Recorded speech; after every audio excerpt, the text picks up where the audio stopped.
खुलुमबाय। गिबियावनो नोंथांमोनखौ जनालि बर' रादाबाव बरायग्रोबाय। दिनै 2023 मायथाइनि 24 दिसेम्बर। नोंथांमोननि थाखाय आं मोनाबिलिनि मोननैसो खौरां लानानै फैदों। अन्नानै खौरांखौ जोबजासे नायलांदो। माहारियारि राजा लामायाव इ-रिक्सा सालायनो मोननाय नंला। नंगौ, नोंथाङा जुदि इ-रिक्सा सालायगिरिब्ला बे खौराङा नोंथांनि थाखाय गोनांथार जागोन। सरकारनि रुलखौ मानिनानै सोलिनांगौआबो नोंथांमोननि थाखाय गोनांथार। टाउन सहराव माहारियारि राजा लामा एबा नेशनेल हाइवेआव बे बारनिफ्राय इ-रिक्सा सालायनायखौ होबथानो थांखि लाबाय हान्थामेला बिफाना। मानोना राजा लामायाव इ-रिक्सा सालायनाया बांबाय, जायनि थाखाय सरासनस्रा जाब्रबथाय जानायफोराबो बांबाय आरो लामा जाम जानायाबो बांबोबाय। मानोना इ-रिक्सानि खारथाया जोबोद खम, बेनिखायनो गामि ओनसोलनि लामाजों राजा लामा फोनांजाब थायोब्लासो राजा लामायाव इ-रिक्साखौ सालायनो हासिगोन। नाथाय थोंजोङै राजा लामायाव इ-रिक्साखौ सालायनो हानाय नंला। जुदि सोरबाफोर नेशनेल हाइवेआव सालायनायखौ होबथासेयावबो नेमखान्थिखौ सिफायनानै इ-रिक्सा सालायनाय समाव जाब्रबथाय जायो, अब्ला इ-रिक्सा बिगोमानि सायाव गोरा राहा लानाय जासिगोन। बे नेमखान्थिखौ फोसावनानै होदों बङाइगाव हान्थामेला बिफाना। बिमा आरो फिसाजोआ समाज बेरेखायै सासे हौवाखौनो मोजां मोननाय, बिनि उनाव फिसायखौनो बुथारनाय जाथाय। बे जाथाया धेमाजि जिल्ला जयरामपुर शंकरपुर माजगावआव जादों। बुथारजानाय फिसायनि मुङा जादब सुथिया, बिथांनि बिसिनि मुङा लाबैनो सुथिया आरो फिसाजोनि मुङा गरैमा सुथिया। थांनाय 8-9 दान सिगांनो फिसाय जादब सुथियाखौ बुथारदोंमोन। बिनि उनाव उदखारि हानजायाव हाबहैबाय होननानै न'खरनि सुबुंफोरखौ थगायदोंमोन बिमा आरो फिसाजोआ। नाथाय बे बाथ्राखौ जादब सुथियानि बिब' बिनानावफ्रा गनायनानै लानो गोसो गैयामोनब्लाबो गनायनानै लानो गोनां जादोंमोन। नाथाय गोलाव समसिम जेबो खौरां गैयैयाव न'खरनि सुबुंफोरा सन्देह जादोंमोन। बेनि अनगायैबो बिमा थैनायावबो जादब सुथियाया नुजाथि होयैखौ लानानै बांसिन सन्देह जादोंमोन बिब' बिनानावफ्रा, जायनि थाखाय पुलिस थानायाव जादब सुथिया गोमानायनि गसर होदोंमोन। बिनि उनावनो पुलिसआ बिसि लाबैनो सुथिया आरो फिसाजो गरैमा सुथियाखौ पुलिस थानायाव लिंहरनानै गोख्रोङै सोंनाय फिननाय लादोंमोन। बिनि उनावनो बिमा फिसाजो सानैबो गावसोर फिसायखौ बुथारनायखौ सिमान लानो गोनां जादों। फिसाय जादब सुथियाखौ बुथारखांनायनि उनाव न'नि उनथिंजायनो फबनानै दोननायखौ पुलिसनो खोन्थानो गोनां जादों। बिनि उनाव बिसोर बुंनाय बायदिनो पुलिसआ न'नि उनथिंजाय जादब सुथियानि गोथै देहाखौ बोखांनो हादों आरो दायनिगिरि बिमा फिसाजो सानैखौबो फासिनि साजा होनो थाखाय गोख्रों दाबि दैखांदों जादब सुथियानि न'खरनि सोद्रोमाफोरा। राङारि बेले-बेजे खालामनायनि अजदाव रायजोनि सा 8 ब्लक डेभेलपमेन्ट अफिसार सुंद'यै बिडिअ'खौ सासपेन्ड खालामदों। आसाम सरकारनि पन्चायत आरो गामि जौगाखां बिफाननि प्रिन्सिपाल सेक्रेटारिनि बिथोन बायदियै सा 8 बिडिअ'फोरखौ सासपेन्ड खालामनाय जादों। खौराङाव फोरमायथिनाय बायदिब्ला सा 8 बिडिअ'आ MIS आव थानाय फुजिनिफ्राय गोबांथार बिबांनि रां बेले-बेजे खालामदोंमोन। राङारि बेले-बेजे खालामनानै सासपेन्ड खालामजानाय सा 8 बिडिअ'फोरा फारियै कामरुप ब्लकनि बिडिअ' हेमन्त बरुवा, तिनिसुकिया जिल्लानि काक'फोथार ब्लकनि बिडिअ' बर्नाली फुकन, जरहाटनि बिडिअ' दिजेन कुमार बरा, सिलचरनि बिडिअ' अबिनाश पायक, बिश्वनाथनि बिडिअ' रश्मि रेखा महन्त, सयदुवारनि बिडिअ' अरुण कुमार दास, साकुमटानि बिडिअ' गौतम कुमार शर्मा, सदियानि बिडिअ' पल्लव कुमार शर्मा।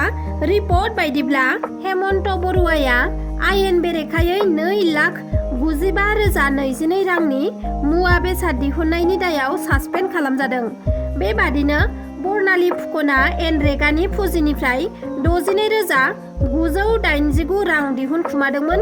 दिजेन कुमाराबो MGNरेगानि 8,79,491 रां, अबिनाश दायकआ MGNरेगानि 1,65,920 रां, रश्मि रेखा महन्तआ एनरेगानि 5,41,000 रां, अरुण कुमार दासआ एनरेगानिफ्राय 9,67,715 रां, गौतम कुमार दासआबो एनरेगानि 65,72,779 रां आरो पल्लव कुमार शर्माया एनरेगानिनो 2,18,14,442 रां दिहुनना जानायनि दायाव साख्रिनिफ्राय सासपेन्ड खालामजादों। रांनि आंखालाव जोनोमगिरि बिमा-बिफाया गावसोरनि गथ'खौनो फानदों। राङापारानि 1 नं नामनि गामिनि हाकिमाली मुंनि बिफा आरो बिनि बिसिया गावसोरनि 5 बोसोरनि गथ'खौ 7,000 राङावनो अरुणाचलनि थिरांआव फानना फैदों। बेबादि गथ' फाननायखौ ओनसोलनि सुबुंफोरा सोमोनांदों। मिथिना मोननाय बायदिब्ला 5 सान सिगां अरुणाचलाव खामानि मावनो थाखाय गथ'खौ लाफाना बिसि फिसाय सानैबो खामानि नागिरना थांदोंमोन। नाथाय खामानि मोनैयाव न'सिम फैफिननो थाखाय रां गैयैलाय गावसोरनि फिसाखौनो 7,000 राङाव फाननानै हौवा हिन्जाव न'आव फैफिनदों। बे जाथायखौ खौरां मोननानै जायगानि रायजोफोरा बिसोरखौ हमो आरो पुलिसनो गथायना होयो। मख'नाया गोनांदि बिसोर सानैया बे गथ'नि अनगायैबो आगोलावबो गावसोरनि गुबुन सासे गथ'खौबो बालिपारायाव फानदोंमोन। प्रमद बर' दैदेननाय गोजोन बिटिआर सरकारनि समावबो बर' बिमाफोरनि गोसोआव गोजोननाय गैया। गोबां बर' बिमाफोरनि खुगानिफ्राय बिटिआर सरकार थामहिनबा प्रमद बर' दैदेननाय सरकारनि समाव बर' सुबुंफोरनि न'खराव आंखाल नुजाथिनायखौ फोरमायथिनाय नुनो मोन्दों। बर' आइजोआ फोरमायथिनाय बायदिब्ला सिगां हाग्रामा महिलारि दैदेननाय बिटिसि सरकारनि समाव मोसौ फिब्ला मोसौखौ फाननानै फिसा फिसौनि बेराम नायनो मोनोमोन।